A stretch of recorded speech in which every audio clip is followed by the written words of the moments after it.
Hi everyone, আমার এক subscriber আমার একটা ভিডিওতে কমেন্ট করেছে যে দিদি আমি নতুন হেমসেলাইয়ের ভিডিওটা বানিয়ে দাও, আমি ফোন দেখে শিখছি।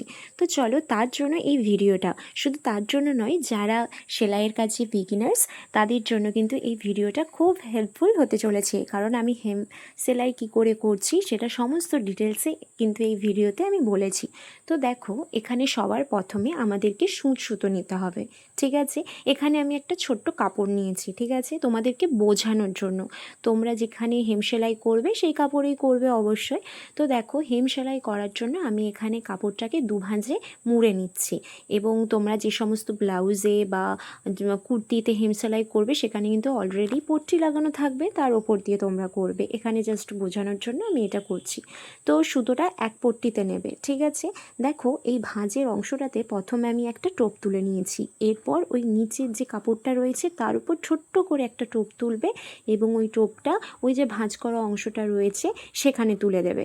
ঠিক আছে, ভালো করে তুলে এবার ভালো করে টেনে একদম তুলবে, একদম লুজ রাখবে না। ঠিক আছে, একই রকমভাবে আবার নিচের অংশের কাপড়টাতে ছোট্ট একটা টোপ তুলবে এবং ওপরের যে ভাঁজ করা অংশটা রয়েছে তাতে একটা করে টোপ তুলবে।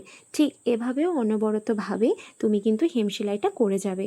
এইভাবে করতে থাকলে কিন্তু খুব সহজেই তুমি যে কোনো জায়গাতে, মানে ব্লাউজ হোক, কুর্তি হোক, বা যে কোনো জায়গায় যখন পট্টি লাগিয়ে থাকি আমরা, এইভাবেই কিন্তু হেম সেলাইটা তোমরা খুব সহজেই করে নিতে পারবে। আমরা সাধারণত হেম সেলাই করে থাকি একটাই কারণে, যে আমাদের সামনের অংশটা, মানে সেটা ব্লাউজ হোক, কুর্তি হোক, যে কোনো অংশ হোক, সামনের অংশটা যাতে ভালো লাগে এবং মেশিনের ওই যে সেলাইটা যাতে দেখা না যায়, সেই জন্যই কিন্তু আমরা হেম সেলাইটা হাতে করে থাকি। তবে আমার পার্সোনালি হেম সেলাই কিন্তু একদম ভালো লাগে না কুর্তি কিংবা হচ্ছে যে কোনো ব্লাউজে, কারণ এটা না অনেকটা সময় লাগে করতে। সেই জন্য মেশিন সেলাই করে দিলে খুব সহজ হয়, কিন্তু কাস্টমারদেরকে ভালো ফিনিশিং দিতে গেলে তোমাদেরকে কিন্তু হেম সেলাইটা মাস্ট করতেই হবে। এটা কিন্তু দেখতে খুব সুন্দর লাগে যখন তোমরা হেম সেলাই, মানে একটা পট্টি লাগানোর পর যখন তোমরা হেম সেলাই করবে, দেখবে সামনের দিকের অংশটা ভীষণ সুন্দর লাগছে। বা কোমর পট্টি লাগানোর পর আমরা সাধারণত হেম সেলাই করে থাকি ব্লাউজে, সেটাতেও ভীষণ সুন্দর লাগে। ঠিক আছে, যাই হোক, কথা বলতে বলতে কিন্তু আমার এখানে হেম সেলাইটা হয়ে গেছে। এরপর দেখাবো হেম সেলাই করার পর ওই অংশটাতে কী করে গিঁটটা দেবে। তো দেখো, দুটো কাপড়টা একসাথে নিয়ে কিন্তু সূচটা তুলে দিতে হবে, ঠিক আছে, নিচের এবং ওপরেরটা। এরপর সূচের চারিদিকে 2-3 বার সুতোটাকে ঘুরিয়ে নেবে, 2-3 বার, 4 বার, তোমাদের যত ইচ্ছে। এরপর সূচটাকে একদম টেনে নেবে ওপরের দিকে, দেখবে খুব সহজেই কিন্তু এই অংশটাতে গিঁটও পড়ে গিয়েছে।